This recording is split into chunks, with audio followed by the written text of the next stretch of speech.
నమస్కారం. మరి జగన్మోహన్ రెడ్డి గారు గత 3 రోజులుగా అవినాష్ రెడ్డి గారు జగన్మోహన్ రెడ్డి గారు ఏం మాట్లాడుతున్నారో చూస్తున్నాం.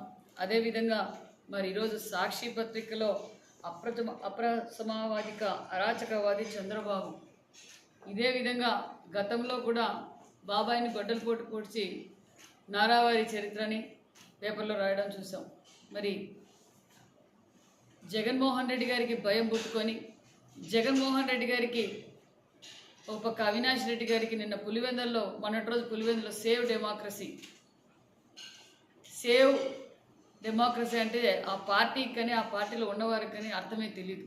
మరి అలాంటి వారు ఈరోజు పులివెందులలో ప్రజలే అనుకుంటున్నారు ఎప్పుడే కానీ ఈ విధంగా ఎన్నిక జరగలేదు, ఈ విధంగా ప్రచారం కూడా జరగలేదు. ఎందుకంటే గత కొన్ని సంవత్సరాలుగా స్థానిక ఎన్నికలు జరిగినప్పుడు ఎప్పుడే కానీ వైసీపీ పార్టీ వచ్చి ఓటు అడిగిందే లేదు. మరి ఈరోజు వైసీపీ పార్టీ ఓటు అడుగుతుంది, ఇండిపెండెంట్ క్యాండిడేట్లు ఓటు అడుగుతున్నారు, కాంగ్రెస్ వాళ్ళు అడుగుతున్నారు, మరి టీడీపీ వాళ్ళు కూడా ఓటు అడుగుతున్నారు. అంటే ఇది ప్రజాస్వామ్యం అని ప్రజలందరికీ అర్థమైంది. మరి జగన్మోహన్ రెడ్డి గారికి భయం పుట్టుకొని మరి ఢిల్లీలో నుంచి కూడా బెంగళూరు నుంచి కూడా అందరికీ ఫోన్లు చేస్తూ మహిళలకు, రైతులకు, ఎవరైతే విద్యావంతులకు అందరికీ ఫోన్లు చేసి జగన్మోహన్ రెడ్డి గారు, భారతిరెడ్డి గారు, అవినాష్ రెడ్డి గారు ఏ విధంగా బెదిరిస్తున్నారో ప్రజలకు అందరికీ అర్థమైపోయి జగన్మోహన్ రెడ్డి గారికి అర్థమయ్యి ఈరోజు ఢిల్లీలోనూ పేపర్లోనూ సేవ్ డెమోక్రసీ చంద్రబాబు నాయుడు గారు అధికారాన్ని పక్కన అడ్డం పెట్టుకొని పోలీసులను అడ్డం పెట్టుకొని ఈరోజు రాజకీయం చేస్తున్న అవసరం ఎన్డీఏ ప్రభుత్వానికి కానీ తెలుగుదేశం ప్రభుత్వానికి అవసరం లేదన్న విషయాన్ని కూడా మీకు తెలియజేస్తున్నాం. మీరు గతంలో 5 సంవత్సరాలుగా ఈ రాష్ట్రాన్ని దాచుకొని ప్రజల్ని భయభ్రాంతులు చేసి ఎన్ని హత్యలు చేసి ఏ విధంగా ఎన్నికలు జరిపారో ప్రజలందరికీ తెలుసు. అందుకే మీకు 11 సీట్లకే పరిమితం చేశారన్న విషయం మీకు తెలియజేస్తూ, అంతేకాకుండా మరి ఈరోజు మేము ప్రభుత్వాన్ని అడ్డం పెట్టుకొని బెదిరించే రాజకీయం చేయాలనుకుంటే మేము గతంలో మీరు ఏ విధంగా చేశారో మేము ఆ విధంగా చేయగలం. కానీ మా ముఖ్యమంత్రి గారు మాకు నేర్పింది ఈ పద్ధతి కాదు, ఎవరిని బెదిరించద్దండి, ఎవరిని నరకద్దండి, ప్రజాస్వామ్యబద్ధంగా మన గత సంవత్సరం నుంచి అభివృద్ధి కార్యక్రమాలు ఏం చేశారో మీరు వెళ్ళి ప్రజలకు చెప్పండి. మేము సంక్షేమ పథకాలు ఇచ్చాం, చేయబోయేటి చెప్పాం, చెప్పని కూడా ఎన్నో కార్యక్రమాలు ఈ రాష్ట్రం కోసం అభివృద్ధి కార్యక్రమాలు చేసిన విషయాలు ప్రజల్లోకి వెళ్ళి తెలియజేశాం. బలహీన వర్గాలకు పెద్దపీట వేసే ప్రభుత్వం ఎన్డీఏ ప్రభుత్వం, ప్రజలకు అది అర్థమయ్యేలా చెప్పాం.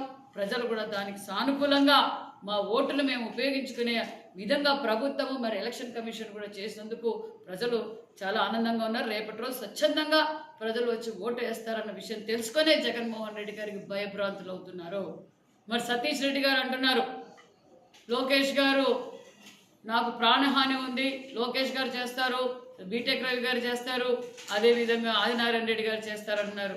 సతీష్ రెడ్డి గారికి తెలియజేసేది ఒకటే, గతంలో తెలుగుదేశం ప్రభుత్వంలో మీరు పనిచేశారు, తెలుగుదేశం పార్టీలో పనిచేశారు, తెలుగుదేశం పార్టీ విధి విధానాలు మీకు తెలుసు, చంద్రబాబు నాయుడు గారి గురించి తెలుసు. చంద్రబాబు నాయుడు గారు అభివృద్ధి పైన రెచ్చిపోతారే తప్ప రపరప నరకడానికి చంద్రబాబు నాయుడు గారు సహకరించరు, ఒప్పుకోరన్న విషయం కూడా మీకు తెలుసు. మీకు ప్రాణహాని ఉండేది కూటమి తరఫున కాదు, మిమ్మల్ని అడ్డం పెట్టుకొని రాజకీయం కోసం సొంత కుటుంబ సభ్యులనే హతమార్చిన వాళ్ళ పక్కన మీరున్నారు. మీరు జాగ్రత్తగా ఉండి మీ పక్కనున్న మీ పార్టీ వాళ్ళు మీ మీద వేటపడవలి పడవచ్చు, అది మీరు జాగ్రత్తగా ఉండన్న విషయం కూడా మీకు తెలియజేస్తూ, మరి పులివెందుల్లో తెలుగుదేశం పార్టీ అభ్యర్థి లతారెడ్డి గారు భారీ మెజార్టీతో గెలవబోతున్నారు. మేమందరం కూడా వచ్చి ప్రజలు ఓటు వేయండి, ధైర్యంగా మేమందరం ఉన్నాం. మా కార్యకర్తలు కూడా ఈరోజు ఎవరు బెదిరిస్తున్నారు? పులివెందుల డిఎస్పీని బెదిరించింది ఎవరు? మరి ఈరోజు వైసీపీ పార్టీ నుంచి టీడీపీ పార్టీలోకి వచ్చిన నాయకుల్ని ఎవరు బెదిరిస్తున్నారు? ఫోన్ ద్వారా బెదిరిస్తున్నారు. మీ కథ తేలుస్తాం, మీరు ఓటేసేకి వచ్చినా ఒప్పుకోమని చెప్పి జగన్మోహన్ రెడ్డి గారు బెదిరిస్తున్నారు, అవినాష్ రెడ్డి గారు బెదిరిస్తున్నారు. మరి ప్రజలందరూ ఇది చూస్తున్నారు, మేము కాదు. ప్రజాస్వామ్యబద్ధంగా ఎన్నిక జరగటం వాళ్ళకి ఇష్టం లేదు. మేము ప్రజాస్వామ్యబద్ధంగా ఎన్నికలు జరపాలన్న ఉద్దేశంతోనే మేము కూడా గత వారం రోజుల నుంచి ప్రతి ఇంటికి వెళ్ళి మీరు ధైర్యంగా ఓటు వేయండి అనే భరోసా వాళ్ళకి తెలియజేశాం. ప్రజలు కూడా దానికి చాలా ఆనందంగా ఉన్నారన్న విషయం కూడా మీకు తెలియజేస్తున్నాం. ఇది ప్రజాస్వామ్య ప్రభుత్వం, ఖచ్చితంగా పులివెందుల్లో మేము భారీ మెజార్టీతో గెలవబోతున్నాం అన్న విషయం కూడా మీకు తెలియజేస్తున్నాం.